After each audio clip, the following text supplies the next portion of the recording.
Welcome to the deep dive. Today we're taking a really fascinating journey into Thai spiritual heritage. We're focusing on the Phra Yod Khun Phon Khai amulets, specifically the 25552 edition. Hmm. Our mission really is to get under the surface and see why these aren't just artifacts. They're more like a piece of living spiritual legacy. And what's interesting here is the really clear creation history that's apparently quite vital for authenticity with sacred items like these. That clarity, that transparency, that's exactly why this edition is so highly regarded. They were created by Luang Por Sakorn Manunyo of Wat Nong Grub. And these amulets, well, they have this very direct connection to a legendary master, which gives them significant spiritual weight, let's say. Okay, right. So let's trace that connection. This lineage, Luang Por Sakorn.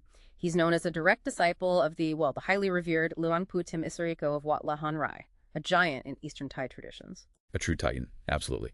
And crucially, Luang Por Sakorn didn't just learn from him. He received sacred knowledge directly from Luang Pu Tim, including the very famous, almost mythical, Phra Yod powder. Phra Yod powder. Okay, so what does that direct link, that direct transmission, what does it really mean in this context? Well, it's not just about saying he learned from him. It speaks to how spiritual power is believed to be transmitted. The idea is that a master's attainment, their spiritual force, can literally be infused into an object, passed on. So Luang Por Sakorn's amulets, especially those with the Phra Yod powder, they're seen as, well, comparable in power to Luang Pu Tim's own. Wow. And Luang Pu Tim's originals are... Oh, incredibly rare now. Yeah. And incredibly expensive. Almost impossible to find, genuinely. So this Phra Yod Khun Phon Khai edition, it offers a way for people to connect with that same kind of profound spiritual power, but, more accessibly. That makes sense. A direct line to that power source. But beyond that link, what about Luang Por Sakorn himself, his own path? I heard he studied widely, with other masters too, like Luang Por Khun Parasutto. Even traveled, right? Myanmar, Cambodia. Yes, his dedication was immense. He learned from many greats. But, what's perhaps just as important is his profound humility, his respect. There's this story, maybe you've heard it, where he actually refused to sit right next to Luang Por Tim during a blessing, out of sheer reverence. Really? Just out of respect? Exactly. And that deep humility, that adherence to tradition, it's believed to actually amplify the purity, the strength of the blessings he put into his own creations. It adds another layer to their power, you see. It connects to the bigger picture. Fascinating. Okay, so bringing it to the amulets themselves, the creation. The blessing ceremony was October 28th, 2552. Can you tell us a bit about the rituals and, crucially, the materials, the sacred ingredients? Absolutely. So the Phra Yod Khun Phon Khai actually went through two major blessing ceremonies. First, Luang Por Sakorn did a solo blessing, just him infusing his own spiritual energy directly. And then there was a much larger ceremony at a place called Khao Din Noen Young. This involved traditional Burmanic rites, lots of chanting, and other respected monks joined in too, like Luang Por Phu and Luang Por Chan. A multi-layered blessing, then. Precisely. But the real core, the heart of their power, many believe, lies in the Muan Sarn Mahong Kol, the sacred materials.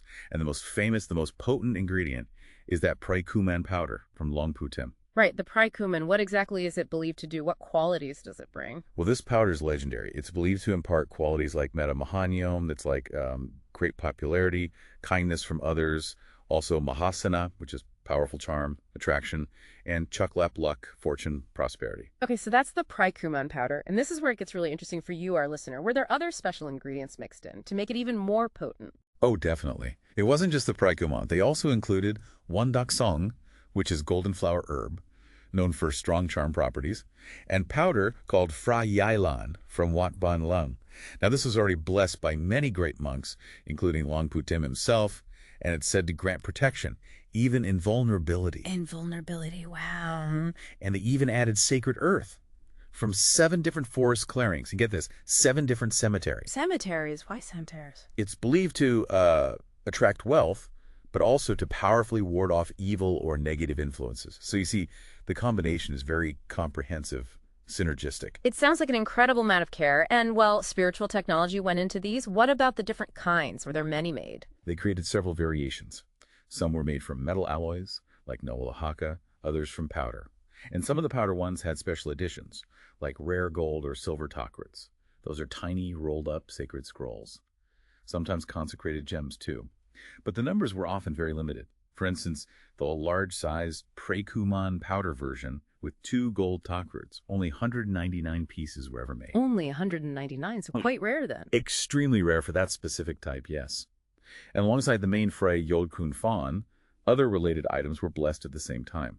Things like a commemorative coin for Luang Por Sakorn's 71st birthday called Wat Cheum, and also some powerful Hanuman Mahaprabh amulets, Hanuman the Great Conqueror. Okay, so for someone listening who might have one or is thinking about acquiring one, what's the bottom line? What are the promised benefits, the putakun? And do people actually, report experiences? The reported powers, the putakun, are often described as krabjak krawan, which basically means all-encompassing, covering everything. So that includes extreme mahaniom and mahasana, being really liked, admired, having strong charm. Also, klud-klad plodpai, that's safety, avoiding danger, protection. Choklap for wealth and good fortune. And Sermbermi, which is about enhancing your own charisma, your authority, your presence. So really, covering major areas of life, wouldn't you say? Absolutely. Things people genuinely seek. And yes, there are many, many stories, verified accounts, people experiencing really noticeable shifts, especially in areas like charm and popularity. Experts within the amulet community widely agree. This 2552 edition, it's seen as a truly effective and importantly accessible alternative to Luang Por Tim's own Khun Phaen Prai Kuman amulets, which are just out of reach for most. Which explains their popularity, I guess. Exactly. Explains why Luang Por Sakorn's amulets, particularly this batch, consistently sold out so quickly. People came from all over Thailand, even Singapore, Malaysia. A huge following. What an incredible deep dive. The Phra Yod Khun Phon Bonkai 2552 edition. It's clearly so much more than just an object. It feels like a living legacy, doesn't it? Spiritual power, incredible craftsmanship, deep devotion, all passed down. It really is. And thinking about it, connecting it to the bigger picture, it does make you wonder, doesn't it? How do these artifacts, created with such meticulous care, steeped in ancient wisdom, imbued with such profound reverence, how do they continue to resonate? How do they provide what seem to be tangible benefits in our very modern world? It goes way beyond just the physical piece itself. It really points to that enduring, powerful connection between belief, tradition, and, well, personal experience. A connection that's maybe hard to explain, but clearly very real for many people.